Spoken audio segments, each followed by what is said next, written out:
සුබෝදසනක් ඒවා සියලු දෙනාම පිළිගන්නවා සලසන YouTube channel එකට. උන් ඉතින් අදත් වීඩියෝ එකක් දාන්න හිතුණා. ඊයේ මම දැක්කා Facebook එකේ ෂෙයා වෙන වීඩියෝ එකක් කුවේට් එකේ එක තැනක හිර වෙලා ඉන්න අපේ තරුණියෝ පිරිසකගේ වීඩියෝ එකක්. ඉතින් වැඩි කතා කරන්න ඕනේ නැහැ. අපි ඉස්සෙල්ලා වීඩියෝ එක බලලා පස්සේ කතා කරන්න යනවා. ඉස්සෙල්ලා මේ වීඩියෝ එක බලලා ඉන්නකෝ.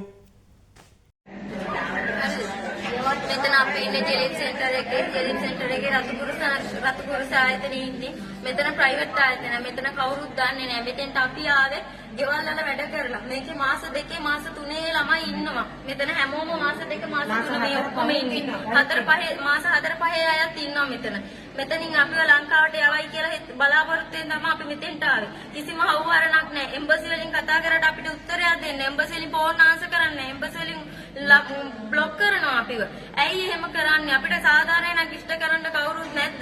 අපි කාට කියන්නද මෙතෙන්ට ඇවිල්ලා මෙතනින් බාබට කතා කරන්න ගියත් කවුරුත් කතා කරන්න යන්න දෙන්නේ නැහැ. මෙතනින් කෑවා ආයෙ කාමරේට ආවා ඉඳගත්ත. මෙතනින් ඉන්න හැමෝම පිස්සු වෙනවා. ගෙදර වල ප්‍රශ්න අපි ඒවා මෙතෙන්ට කියන්නේ. මෙතන ප්‍රශ්න විතරයි අපිට නිදහස් කරලා දෙන්න මෙතන ප්‍රශ්න වලින්. අපිට ලංකාවට යන්න අපිට කවුරු හරි සහායක් කරලා සහනාධාරය කරලා දෙන්න මෙතනින්. අපිට වෙන මුකුත් එපා. අපිට ලංකාවට යන්නයි ඕනේ. ජනාධිපතිතුමාගෙන් අපි වැඳලා ඉල්ලනවා. අපිව ලංකාවට ගෙන්න ගන්න. අපි මෙතන දුක් විඳින්න බෑ. මේ කට්ටිය විතර නෙමෙයි. මෙතන 200 300 සේරම ලංකාවේ කට්ටිය ඉන්නවා. මෙතන හිර වෙලා වගේ ඉන්නේ. අපිට ඇඳුමක් මාරු කරගන්න නැහැ. කිසිම පහසුකමක් නැහැ. මෙතන කිසි පහසුකමක් නැහැ. ඒක කන්නවත් නැහැ. අපිට කන්න බොන්න අපිට කන්න ඕනේ.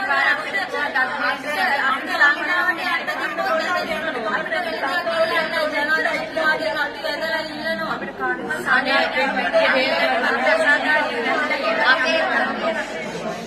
අපේ පියාණන් වගේ අපි ඉල්ලන්නේ අපේ තාත්තා කෙනෙක්ගෙන් වගේ අපි ඉල්ලන්නේ අපි වැඳලා ඉල්ලන්නේ මේක පුළුවන් තරම් ෂෙයා කරන්න ජනාධිපතිතුමාගේ අතට යනකම් මේක ෂෙයා කරන්න ජනාධිපතිතුමනි අපේ දුක මේක බලන්න මේ රට දුක් විඳින්න අප මිනිස්යන්ගේ ලංකාවේ සල්ලි නැති නිසා පිට රට ඇවිල්ලා දුක් විඳින්නේ මෙහෙම පිට රට ආවත් එතන සැනසීමක් නැහැ කන්න බොන්න නැහැ ගෙවල් වලින් ගහනවා කරනවා අපි පඩි කරනවා අපිට පඩියක් දෙන්නේ අපි කන්න බොන්න නැතුව වැඩ කරනවා නිදා ගන්න නැහැ නිදහසක් නැහැ කිසිම ජනාධිපතිතුමනි අපිට සහනයක් කරලා දෙන්න මෙතනින් අපව එළියට ගන්න මෙතනින් ලංකාවට එන්න මේ සහනයක් කරලා දෙන්න අපි එච්චරයි ඉල්ලන්නේ මේ කිසි දෙයක් එපා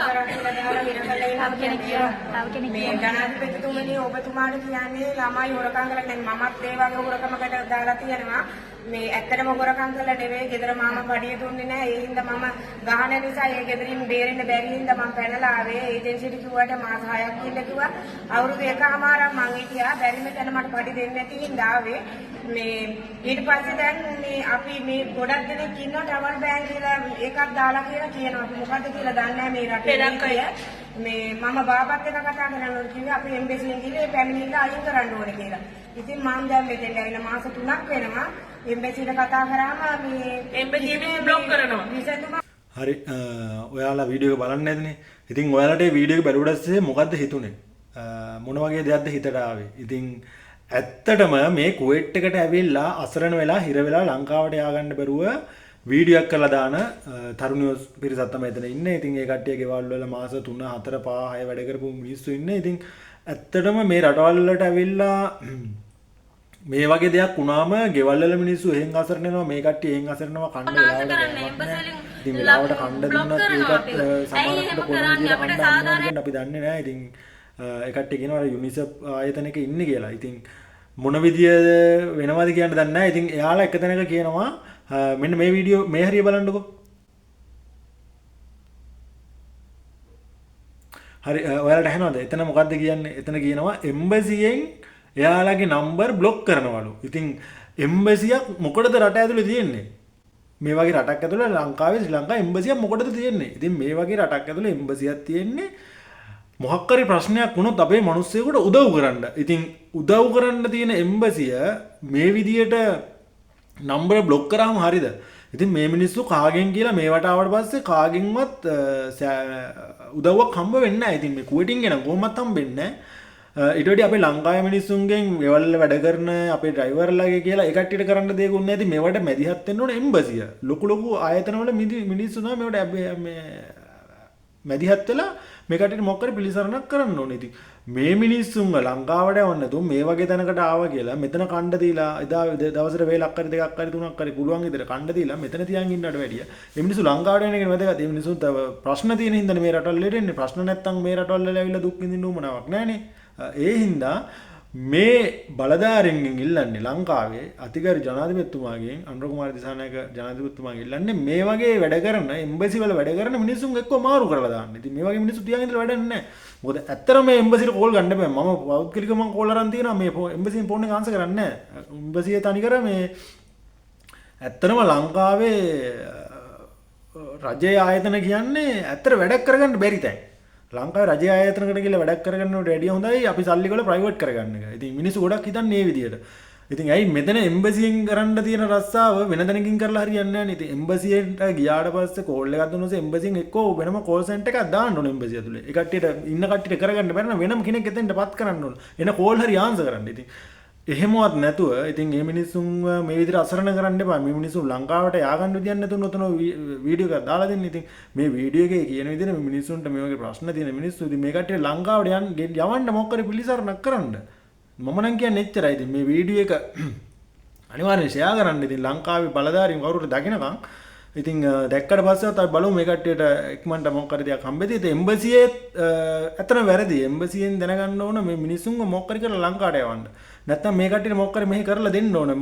ඒක එම්බසියේ පැත්තෙන් එක වෙන්න ඕන දෙයක්. ඉතින් එම්බසියේ මිනිස්සු ෆෝන් බ්ලොක් කරලා එහෙම කරලා හරියන්නේ නැහැ. මිනිස්සු මාර අසරණයි. මේ වෙලාවේ කියන්න කෙනෙක් නැහනේ.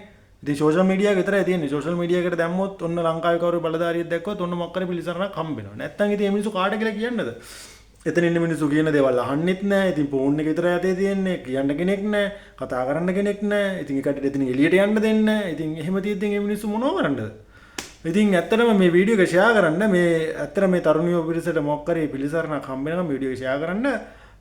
අනිවාර්යෙන් මේ වගේ තැන්වල හිර වෙලා ඉන්න කට්ටිය ඉන්නවනම් පොඩි වීඩියෝ ක්ලිප් එකක් හරි දාන්න. මොකද ඔයාලට මොකක් හරි සාහනයක් එළියෙන් ගන්න පුළුවන්. එහෙන් නැත්නම් සෝෂල් මීඩියා එකේ. අනිත් එක තමයි කියන්නේ හොර ඒජන්සි කාර්යයන්ගේ. හොර ඒජන්සි මම හැමදාම කියන්නේ නැත්නම් හොර ඒජන්සි. හොඳ ඒජන්සි තියෙනවා. හොර ඒජන්සි කාර්යයන්ගේ ඒජන්සි වලට එන්න එපා. ඔය 2.50 ඒජන්සි පිටකොටුවේ එතකොට කොහෙද මරදානේ ඔය තැන් තැන් වල දාගෙන මුඩුක් වශයෙන් දාගෙන ඒජන්සි වලින් එන්න එපා. රජයේ පිළිගත් ඒජන්සියකින් එන්න. මොකද කියන්නේ පිළිගත් ඒජන්සි තියෙනවා. මේවට ආවට පස්සේ වගකීම් දරන ඒජන්සි තියෙනවා. ඒ වගේ රජයේ පිළිගත් ඒජන්සියකින් රට එන්න. නැතුව මේ ඔය තැන් තැන් වල දාපු එක එක කියන පොලිට ඔය මේ එනවා ඔය ගයිඩ්ලා එනවනේ. ඇවිල්ලා ගෙවල් වලට ඇවිල්ලා මේ රට යන කට්ටිය ඉන්නවද කියලා. ඒ වගේ 2.50 වගේ එන්න එපා. ඒවට ආවට පස්සේ මේවට ඇවිල්ලා මේ වගේ දුක් විඳින්න තමයි වෙන්නේ.